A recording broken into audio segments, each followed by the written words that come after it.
Students, in previous video we had read about the definition of democracy. We will read the features of democracy. We had started with a simple definition of democracy, that democracy is a form of government in which the rulers are elected by the people.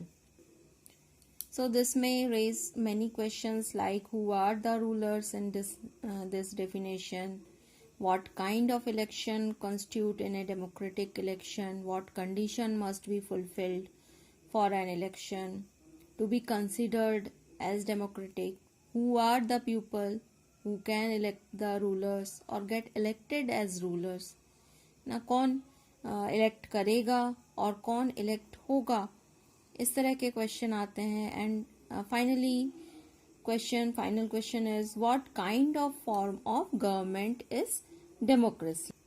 So we will read some examples to answer these question and about the features of democracy. So first is major decision by elected leaders. यहाँ पे पाकिस्तान का हमें example दिया हुआ है. In Pakistan general Pervez Musharraf led a military coup in October 99 and he overthrew a democratically elected government and declared himself the chief executive of the country, and then he changed his designation to president and in 2002 held a referendum in the country that granted him a 5-year extension. तो ये इस तरह के की condition बनी थी पाकिस्तान में. General Pervez Musharraf जो मिलिट्री कॉप थे, मिलिट्री चीफ थे, वहाँ पे उन्होंने खुद को डिक्लेयर कर दिया चीफ एग्जीक्यूटिव और फिर उन्होंने अपने लिए डेजिग्नेशन ले लिया कि वो प्रेसिडेंट है. और फिर Pakistani media, human right organisation, democracy activist, इन सभी ने कहा कि ये जो रेफरेंडम था that was based on malpractice and fraud. तो ये इस तरह की जब बात की गई तो उसके बाद उन्होंने अगस्त 2002 में लीगल फ्रेमवर्क ऑर्डर जो है वो पास किया. वो था amendment in the constitution of Pakistan. तो उन्होंने कॉन्स्टिट्यूशन में ही चेंज कर दिया और इसके अकॉर्डिंग क्या दिया गया इस अमेंडमेंट में. अमेंडमेंट मीन्स होता है कि सुधार करना. तो उन्होंने क्या कहा, the president can dismiss the national and provincial assemblies. The work of civilian cabinet is supervised by a national security council which is dominated by military officer. And after passing this law, elections were held to the national and provincial assembly. So Pakistan has election. And elected representative have some powers, but the final power rested with military officers and General Musharraf himself. तो यहाँ पे amendment कर दिया गया, सुधार कर दिया गया. क्या सुधार कर दिया गया कि जो इलेक्टेड लोग रहेंगे, लीडर्स रहेंगे, वो उनको कुछ पावर दिए गए, एक नेशनल सिक्योरिटी काउंसिल बना दी गई और उसमें जो मिलिट्री ऑफिसर्स हैं वो ही सारे लॉ वगैरह पास करेंगे. इलेक्शन तो किया गया लेकिन सारे पावर्स जो हैं मिलिट्री ऑफिसर्स के पास और जनरल परवेज मुशर्रफ के पास रहेंगे.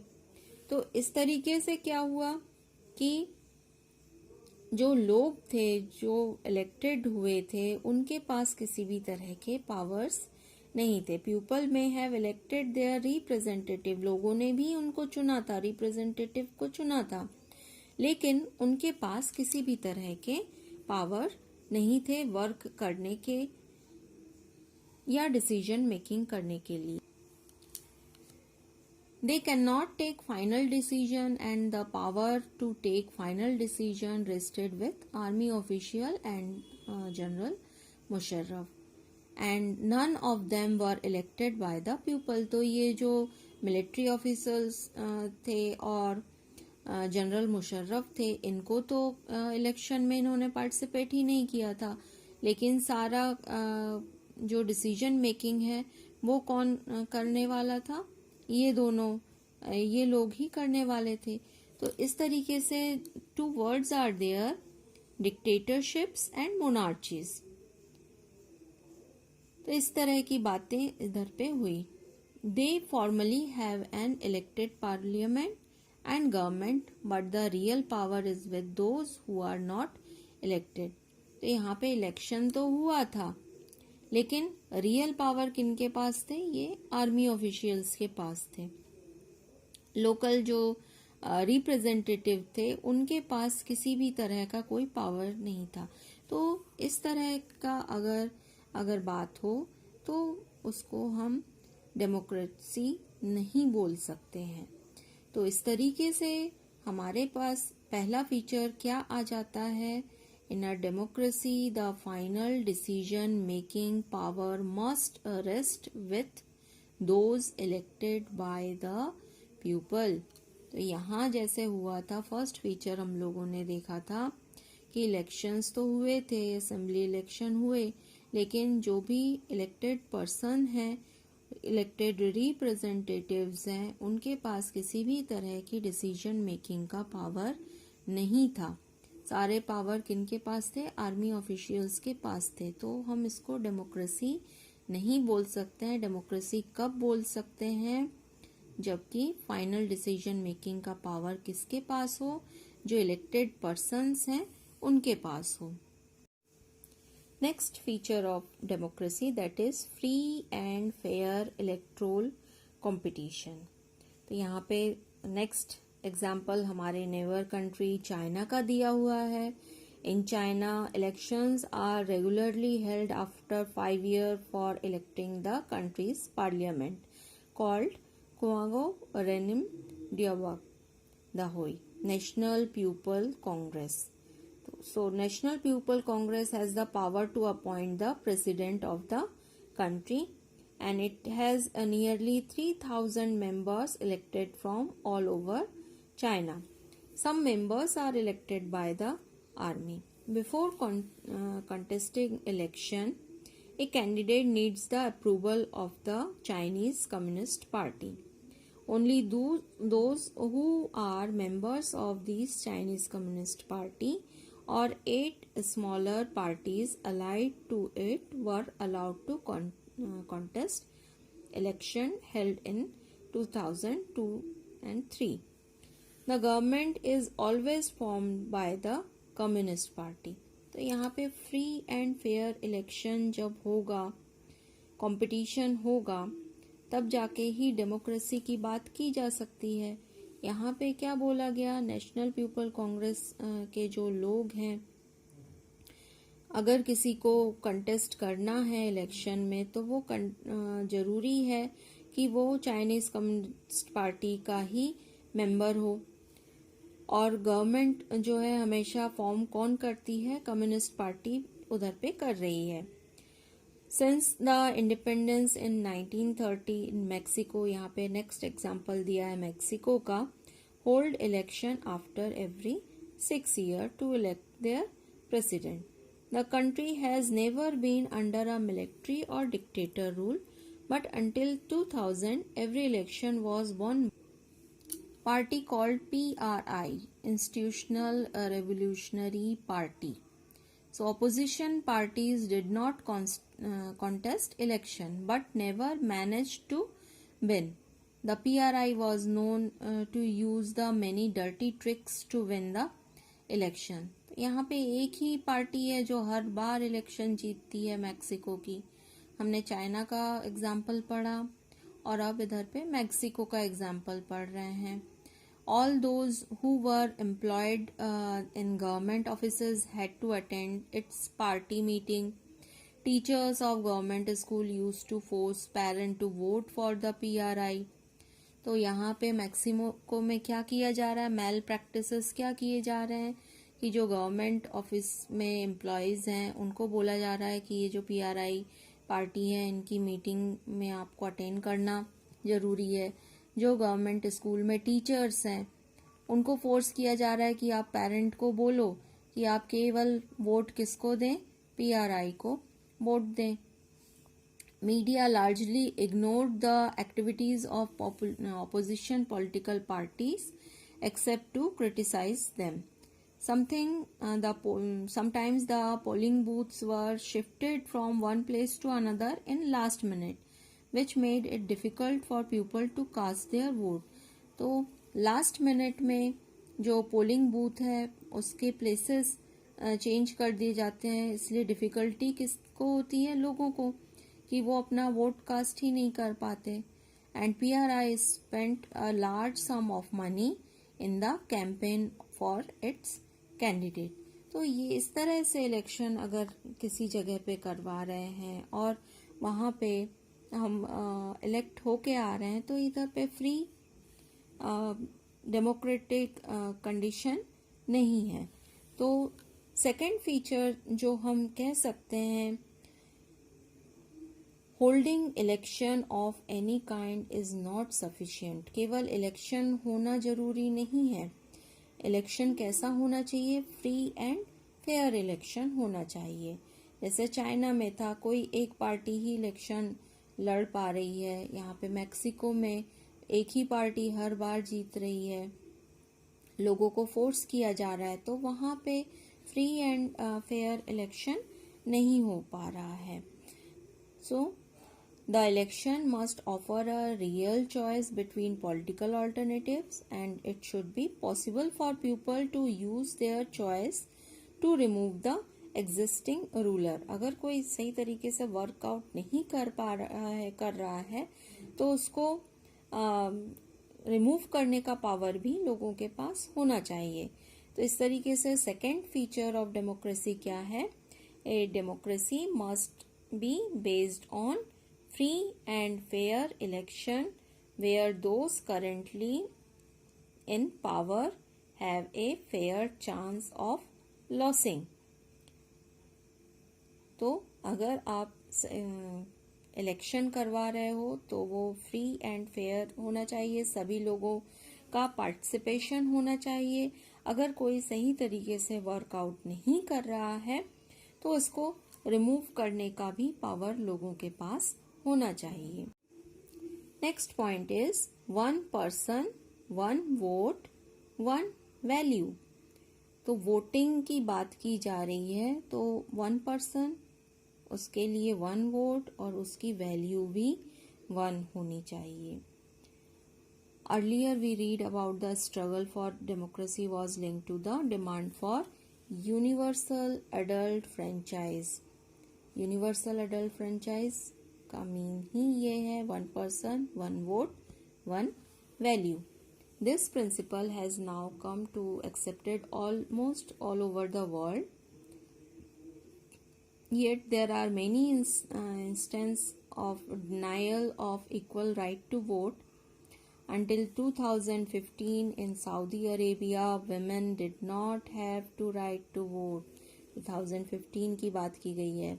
सऊदी अरब में विमेंस को राइट नहीं था वोट करने का।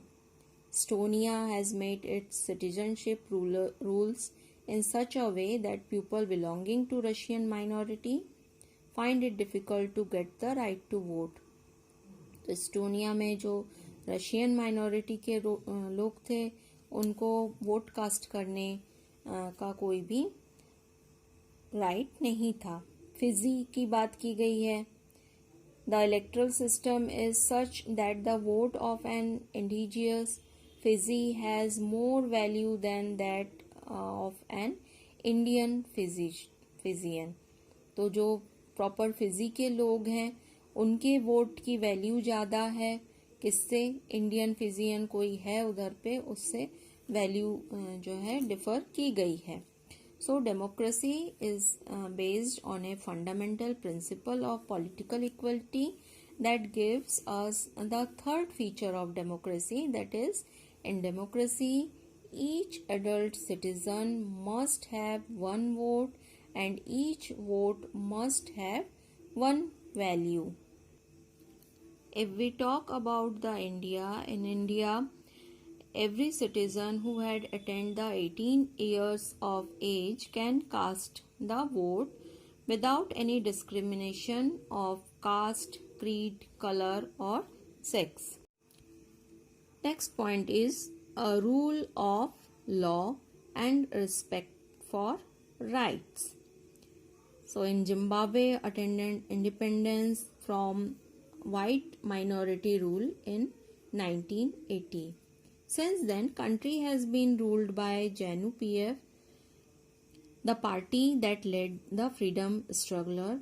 Its leader Robert Mugabe ruled the country since independence. Elections were held regularly and always won by ZANU-PF. President Mugabe was popular but also used unfair practice in election.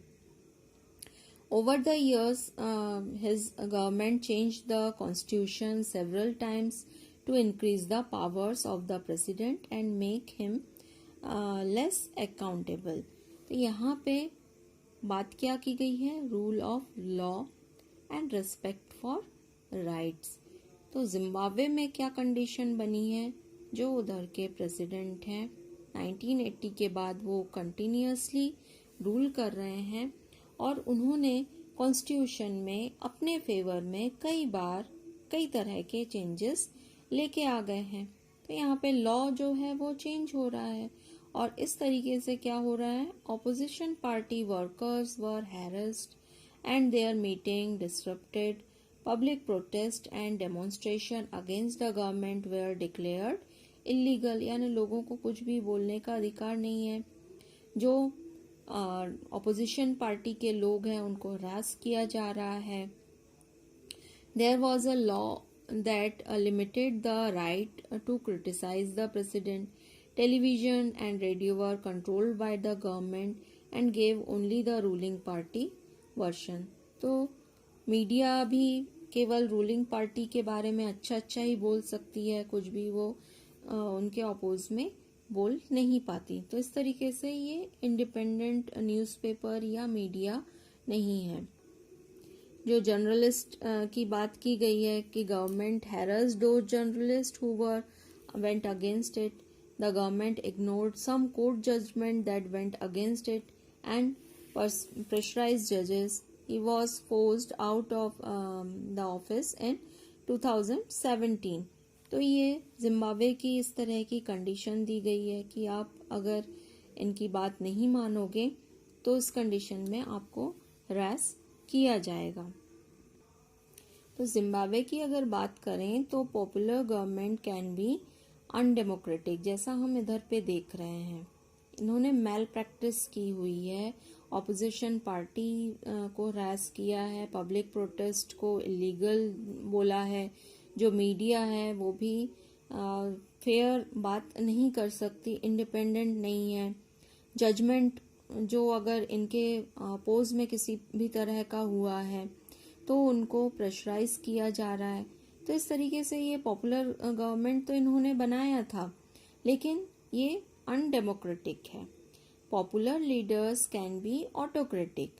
If we wish to assess a democracy, it is important to look at the elections, but it is equally important to look before and after the elections. There should be sufficient room for normal political activities, including political opposition in the period before election. This requires that the state should respect some basic rights of citizens.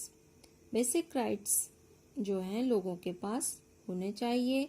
They should be free to think, to have opinions, to express these in public, to form association, to protest and take other political actions. One should be equal in the eyes of law. तो equal right और respects की बात की गई है. तो यहाँ पे क्या क्या बोला गया है? फ्री टू थिंक, हम जो भी सोचना चाहें अपने हिसाब से फ्री रहें. हमारे ओपिनियंस जो हैं वो हमारे हैं. एक्सप्रेस करने की पब्लिक को कि कोई भी बात हो रही है तो वो कुछ लोग किसी चीज के अपोज में हो सकते हैं, किसी चीज के फेवर में हो सकते हैं, एसोसिएशन फॉर्म कर सकें, प्रोटेस्ट कर सकें, पॉलिटिकल एक्शन लिए जा सके, और सबसे बड़ी बात कि everyone should be equal before law, सभी के लिए एक सा रूल होना चाहिए। और सबसे बड़ी बात, इन सबको देखने के लिए जुडिशरी होना चाहिए, whose orders are obeyed by everyone, चाहे वो चीफ एग्जीक्यूटिव हो या कॉमन पर्सन, सभी जो है जुडिशरी की बात को मानना चाहिए। सो क्या कहा जा सकता है, a democratic government can not do what ever it likes simply because it has won an election. It has to respect some basic rules. In particular, it has to respect some guarantee to the minority. Every major decision has go through a series of consultation. Every office bearer has certain rights and responsibility assigned by the Constitution and the law.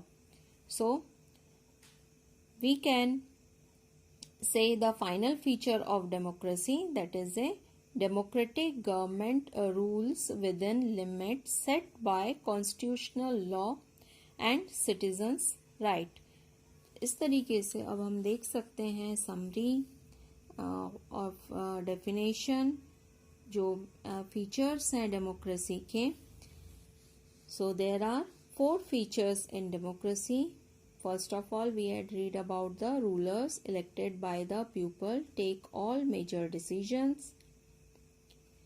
Elections offer a choice and fair opportunity to people to change the current rulers, जो हम लोगों ने second point देखा था Mexico के बारे में. Next is choice and opportunity is available to all people on an equal basis. And exercise of these choice leads a government limited by basic rules of the constitution and citizens right. तो ये 4th point हमने किसके बारे में, Zimbabwe में जैसी condition है उसके बारे में देखा था. तो इस तरीके से हम कह सकते हैं कि डेमोक्रेसी किसी भी जगह पे है या नहीं, उसके बारे में डिसाइड करते समय हमें ये 4 फीचर्स को जरूर ध्यान में रखना चाहिए.